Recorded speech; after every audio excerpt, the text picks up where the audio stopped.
আমার দুষ্টু মিষ্টি ভালোবাসার বন্ধুরা কেমন আছো সবাই? আশা করি অনেক অনেক ভালো আছো। আমি তোমাদের নীলু আপু চলে এসেছি নতুন গল্প নিয়ে। আজকের গল্পটি শুনলে তোমাদের দাঁড়িয়ে যাবে, তাই গল্পটি শোনার আগে অবশ্যই হেডফোন ব্যবহার করো। আমার নাম সুরভি। বয়স 22। বাবা মায়ের প্রথম সন্তান। আমরা 3 বোন 1 ভাই। আমি সবার বড়। আমার পরে ছোট ভাই, তারপরে বাকি 2 বোন। আমার বাবা ব্যবসায়ী। সচ্ছল পরিবারের সন্তান। চাওয়ার আগেই সব পেয়েছি। 4 বছর হলো বিয়ে হয়েছে, কিন্তু একটা বাচ্চা হয়নি, এটাই শুধু অভাব। আমার স্বামী খুব ভালো। শ্বশুরশাশুড়িও খুব ভালো। তবে দুঃখের কথা হলো বিয়ের 3 মাস পরই ছুটি শেষ হয়ে যাওয়ায় স্বামী আবার দুবাই চলে যায়। আর তারপরই শুরু হয় আমার এক নতুন জীবন। সব সময় মনভার করে থাকতাম। কিছুতেই সময় কাটত না। স্বামী দিনে রাতে মিলে 2-1 বারের বেশি ফোন দিত না। সারাক্ষণ অস্থিরতা আর হতাশায় নিমজ্জিত থাকতাম। হঠাৎ একদিন মোবাইলে কোথা থেকে যেন নীল রঙের একটা হিজিবিজি লেখা আসে। লেখাটায় ক্লিক করতেই দেখি সাইটটি। যত সব মজার মজার গল্প।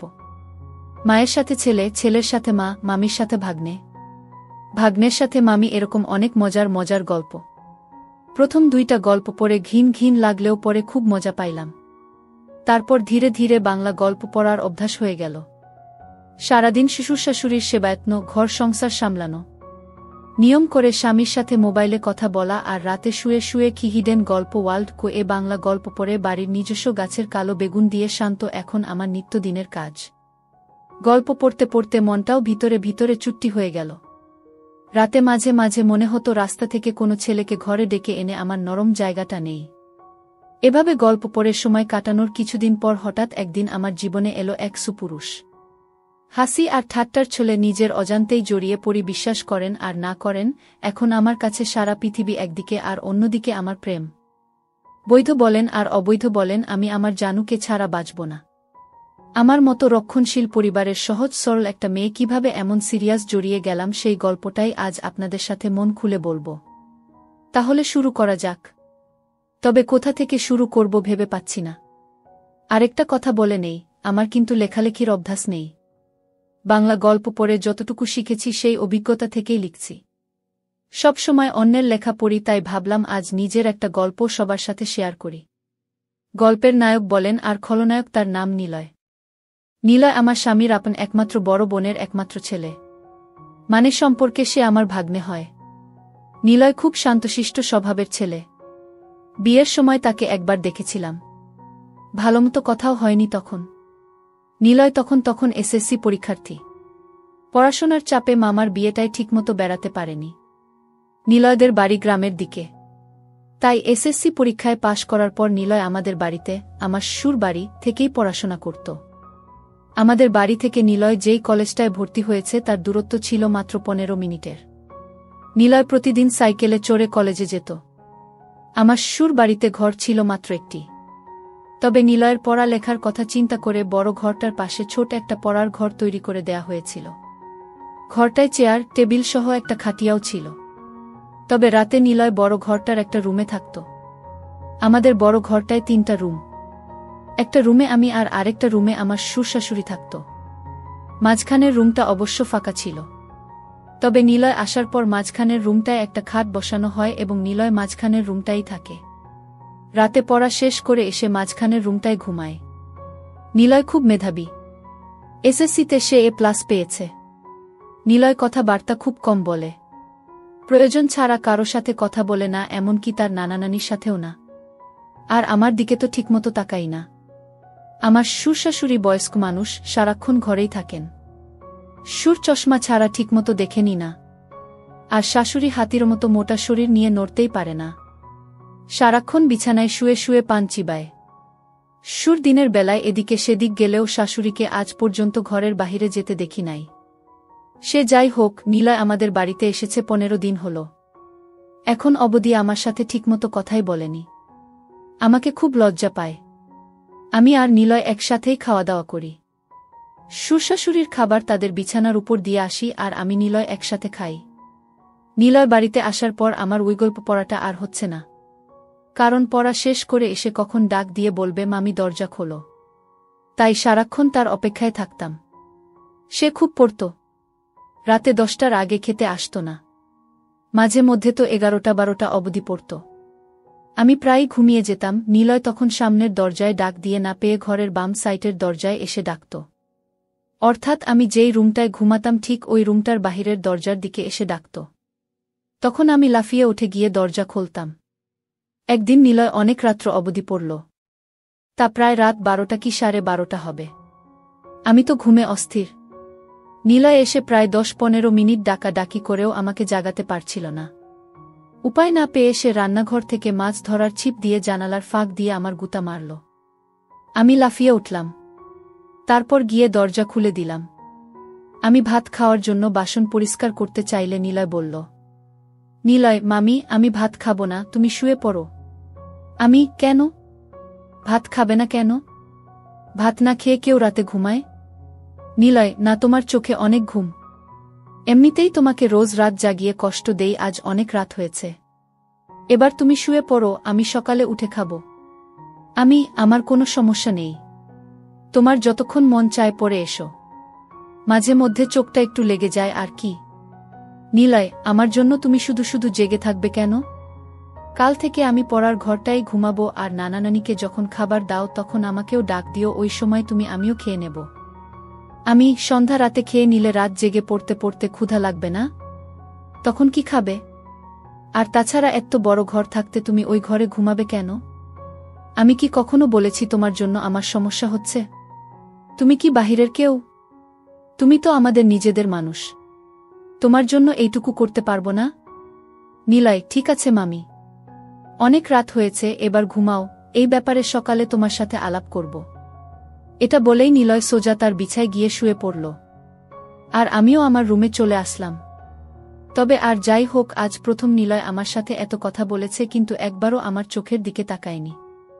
এখন সকাল 8টা। নিলয় এখনো ঘুম থেকে ওঠেনি। কাল অনেক রাতে ঘুমিয়েছে, তাই একটু বেশি ঘুমাচ্ছে।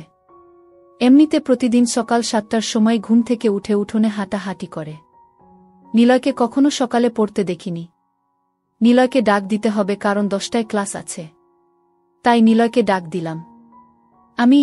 নিলয় ওঠো, 8টা বাজে, কলেজে যাবে না? নিলয়, কয়টা বাজে? 8টা। 8টা বাজে বলতেই লাফিয়ে উঠল। তারপর গোসল করতে গেল। মিনিট 10-এর মধ্যে গোসল শেষ করে নাস্তা খেয়ে সোজা কলেজে চলে গেল। এরপর ঠিক 2টার সময় কলেজের ক্লাস শেষ করে বাসায় ফিরল। মাঝে মধ্যে অবশ্য 12টা-1টার দিকেও চলে আসে। পড়ার ঘরে বই খাতা রেখে গোসলখানায় হাত মুখ ধৌত করতে গেল। এদিকে আমি খাবার নিয়ে বসে আছি। নিলয় ঘরে আসল। তারপর আমার দুজনে একসাথে দুপুরের খাবার খাইলাম। খাবার খাওয়ার সময় কোনো কথা হলো না। শুধু জিজ্ঞেস করেছিলাম কলেজে ঠিকমতো ক্লাস হয় কিনা। বাচ্চা ছেলের মতো মাথা নেড়ে শুধু বলেছিল হ্যাঁ, শুধু এইটুকুই। খাবার খেয়ে নিলয় তার পড়ার ঘরে গিয়ে শুয়ে রইল। নিলয় অবশ্য দিনের বেলা ওই ঘরটায় ঘুমায়। সন্ধ্যা হয়ে গেল। নিলয় ঘুম থেকে উঠছে না। আমি পড়ার ঘরটায় গিয়ে নিলয়কে ডাক দিলাম। আমার ডাক শুনে ঘুম থেকে উঠে বিছানায় বসল। আমার দিকে তাকিয়ে বলল, নিলয়, কি হয়েছে? ডাকছ কেন? না, কিছু না। সন্ধ্যা হয়ে গেল, তুমি এখনো ঘুমাচ্ছ, পড়তে বসবে না? নিলয়, সন্ধ্যা হয়ে গেছে নাকি? দেখি কয়টা বাজে। নিলয় পড়ার টেবিলে রাখা তার হাতঘড়িটায় টাইম দেখে গোসলখানায় হাত মুখ ধৌত করার জন্য চলে গেল।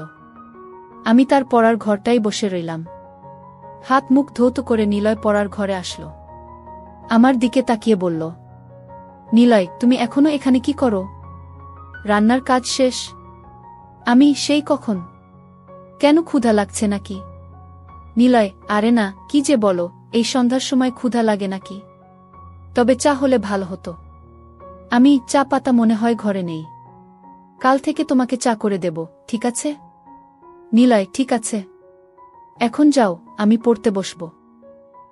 আচ্ছা বাবা, তুমি মনোযোগ দিয়ে পড়ো, আমি গেলাম। আমাদের বড় ঘরটায় চলে আসলাম।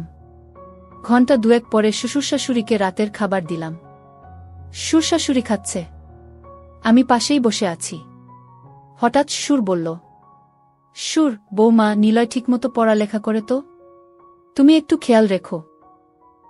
বাবা আপনি কোনো চিন্তা করবেন না, নিলয় খুব ভালো ছেলে, তাকে পড়ার জন্য বলতে হয় না। সে নিজেই নিজের পড়া শেষ করে নেয়। সুর, তা জানি, কিন্তু তারপরেও আমাদের দায়িত্ব আছে না? নিলয়কে নিয়ে আপনাদের কোনো চিন্তা করতে হবে না, আমি সারাক্ষণই তার সাথে সাথে আছি। আর বাবা কাল সকালে নিলয়ের জন্য দোকান থেকে চা পাতা নিয়ে আসবেন। নিলয় আজ সন্ধ্যার সময় চা চেয়েছিল, আমি বলছি কাল থেকে দেব। শাশুড়ি, তাদের বাড়িতে সবাই চা খাওয়ার অভ্যাস। আমিও একবার তোমাকে বলবো বলবো বলেও ভুলে গেছি। তোমার সুরের আনার দরকার নেই। বাজার সদাই যা লাগে এখন থেকে নিলয়কে দিয়েই নিয়ে আসবে। নিলয়কে সকালে আমি বলে দেব। আর বৌমা, সকালে নাস্তা করার সময় আমাকে মনে করিয়ে দিও, আমি নিলয়ের সাথে কথা বলবো। ঠিক আছে মা।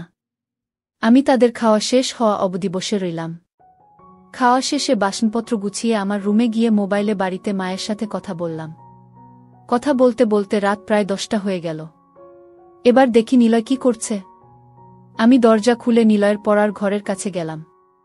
ঘরের কাছে যেতেই নিলয়ের পড়ার শব্দ পাইলাম। পড়ার শব্দ পেয়ে আমি আর ঘরে ঢুকলাম না, কারণ নিলয় রাগ করতে পারে। তাই বড় ঘরে চলে আসলাম। রাত প্রায় 11টার উপরে, কিন্তু নিলয় এখনো ঘরে আসছে না। আমি একা একা জেগে আছি। পড়ার ঘরে যে যাব সেটারও সাহস পাচ্ছি না, কারণ আমি রাতের বেলা অন্ধকারে ভয় পাই। তাই বাহিরে না গিয়ে সামনের জানালা খুলে বসে রইলাম। অপেক্ষার পর অপেক্ষা, কিন্তু নিলয় ঘরে আসছে না।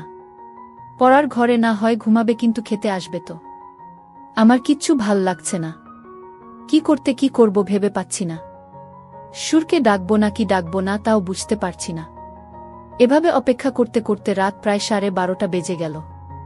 এরপর আমি অপেক্ষা করতে করতে কখন যেন ঘুমিয়ে গেলাম। সকালে ঘুম থেকে উঠে শাশুড়িকে জিজ্ঞেস করলাম, মা নিলয় ঘরে আসে নাই? শাশুড়ি, না, কেন, কি হয়েছে বৌমা? না কিছু না মা, নিলয় কাল রাতে বড় ঘরে আসে নাই। পড়ার ঘরেই ঘুমাইছে। আমি অনেক রাত্র পর্যন্ত অপেক্ষা করে কখন যে ঘুমিয়ে পড়েছি নিজেও জানি না। শাশুড়ি, কি বলো বৌমা? নিলয় পড়ার ঘরে ঘুমাবে কেন? এই ঘরে কি তার সমস্যা হয়? কি জানি মা, আমি তো সারাক্ষণই তার খেয়াল রাখি। আমার মনে হয় নিলয় আমাকে লজ্জা পায়। আচ্ছা মা, আমাকে লজ্জা পাওয়ার কি আছে? আমি তো ওর মার মতোই, তাই না? শাশুড়ি, নিলয়কে ডাকো। সে তোমাকে লজ্জা পাবে কেন? তুমি তো তাকে অনেক খাতির যত্ন করছো, সেটা তো আমি নিজেই দেখছি। তাহলে সে এমন করবে কেন? এটা তো ঠিক না। সে এখানে লেখাপড়া করবে, যখন যা লাগবে তোমাকে বলবে, তুমি না দিলে আমাদের বলবে। আর তুমি তো আমার লক্ষ্মী বৌমা, কত সুন্দর করে সংসারের সব দায়িত্ব নিজের কাঁধে নিয়েছ। কই নিলয়, কই, ডাকো তাকে। ঠিক আছে মা, আপনি চিন্তা করবেন না। কয়দিন গেলে এমনিতেই লজ্জা চলে যাবে। দেখি নিলয় কি করছে।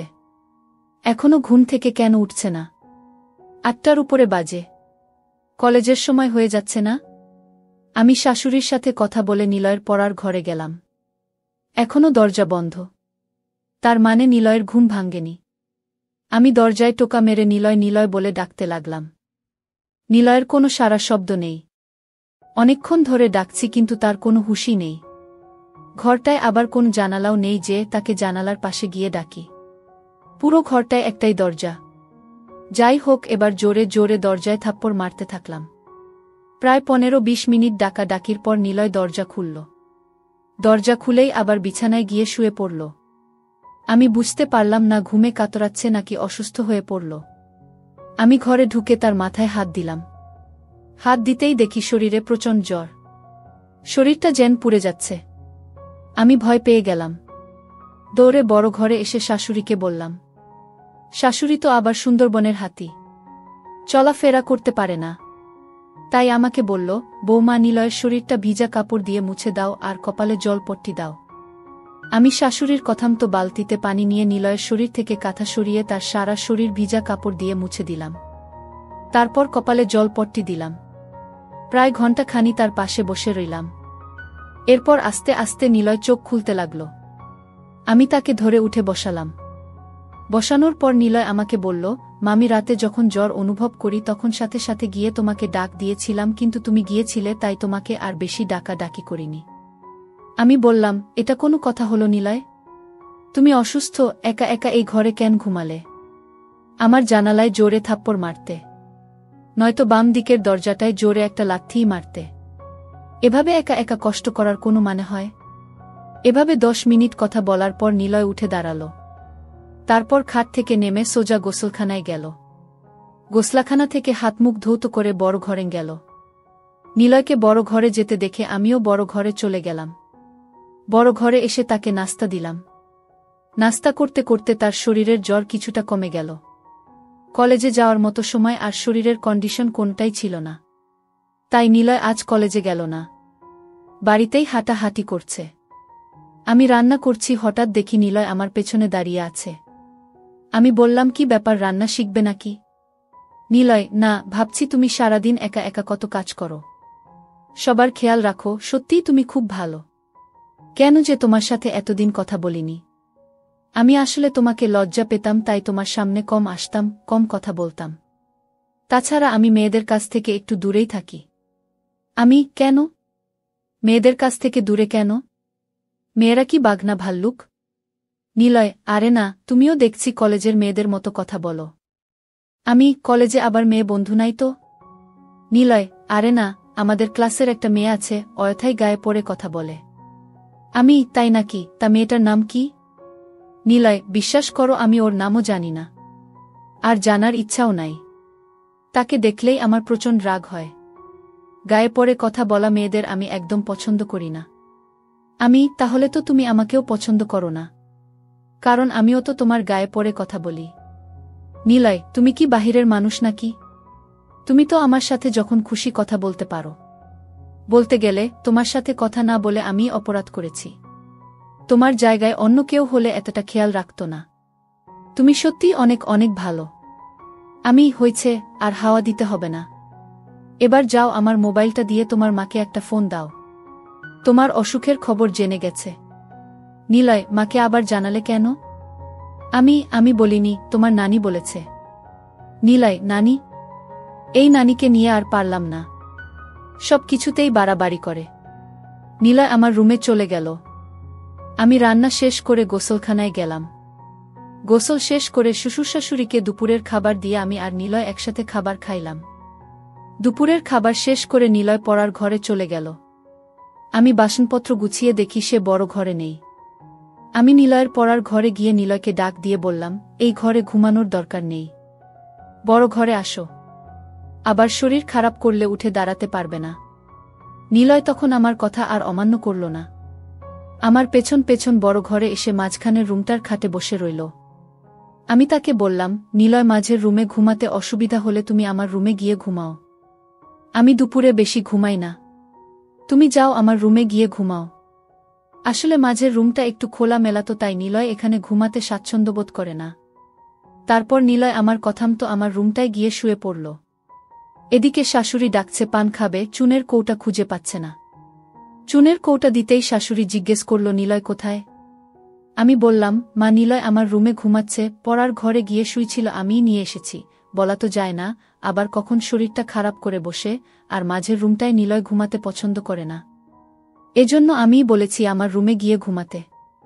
শাশুড়ি, ভালোই করেছ। মাঝের রুমটা আসলে থাকার উপযুক্ত না। দেখো, নিলয়কে বলো এখন থেকে তোমার সাথেই ঘুমাতে। রাতে পড়া শেষ করে তোমার সাথেই ঘুমাবে। তুমি তো আর তাকে কম যত্ন করছো না। তোমার কথা না শুনে পারবে না। আমি, মনে হয় না আমার সাথে ঘুমাবে। তবে আজ আমার সাথে অনেক কথা বলেছে। এতদিন তো শর্মে কথাই বলেনি, আজ মামির সাথে খুব কথা বলেছে। শাশুড়ি, বলেছিলাম না, কয়েকদিন গেলে ঠিক হয়ে যাবে। আর তুমি যেই খাতির যত্ন করছো ওর মা চেয়ে কম না।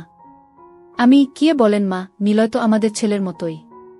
তাছাড়া নিলয়ের মামা নিলয়কে অনেক ভালোবাসে, প্রতিদিনই ফোনে নিলয়ের খোঁজ খবর নেয়।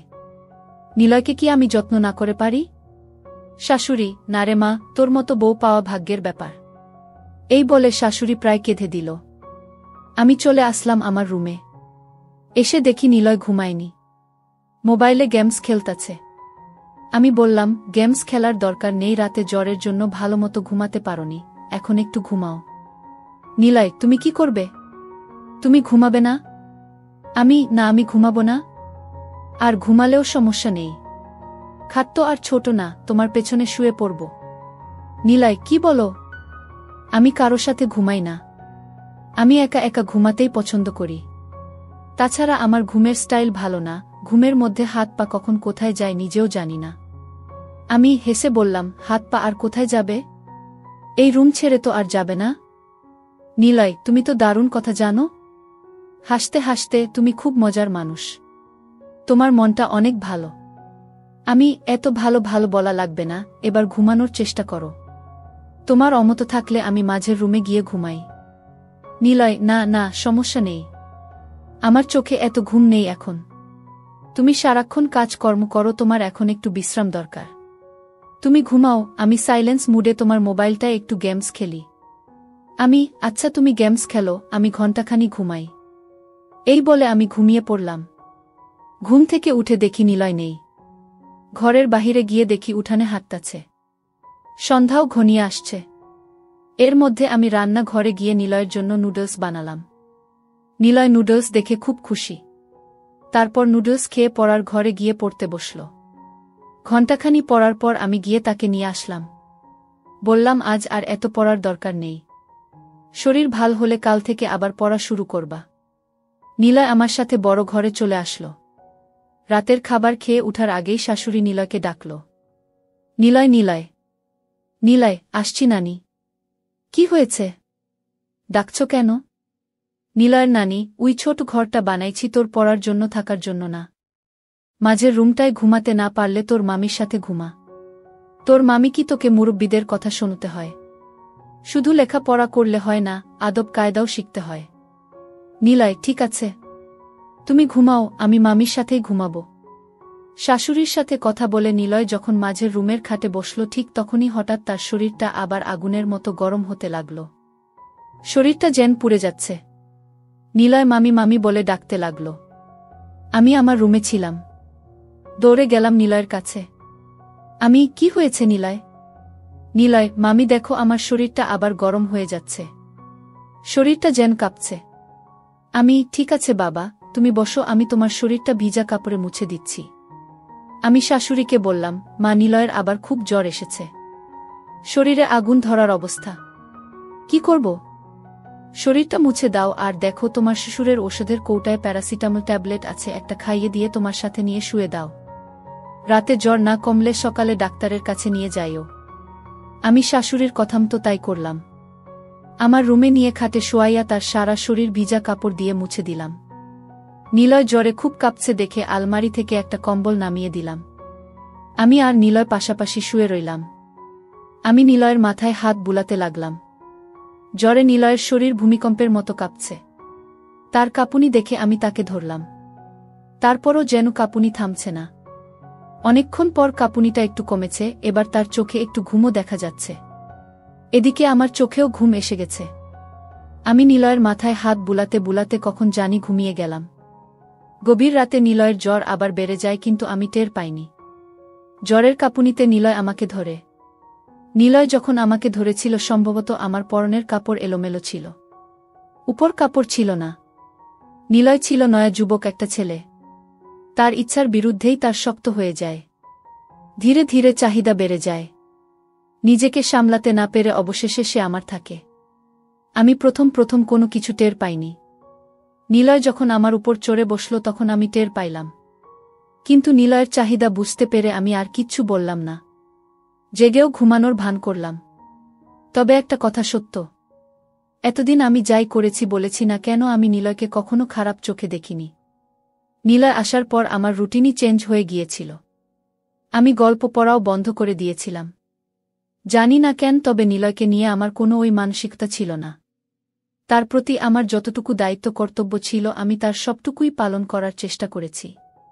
প্রত্যেকটা মেয়েরই চাহিদা থাকে, তাই বলে সব জায়গায় সবার সাথে সব কিছু করে না, ভাবেও না। যাই হোক, আমি ঘুমের ভান করে রইলাম। এদিকে নিলয়ের চাহিদা বেড়েই চলছে। খোলার চেষ্টা করছে, কিন্তু বয়স কম। আগে কখনো এসব করেনি, তাই খুলতে পারছে না। খুলতে না পেরে উপর দিয়েই আমার দুটো শুরু করল।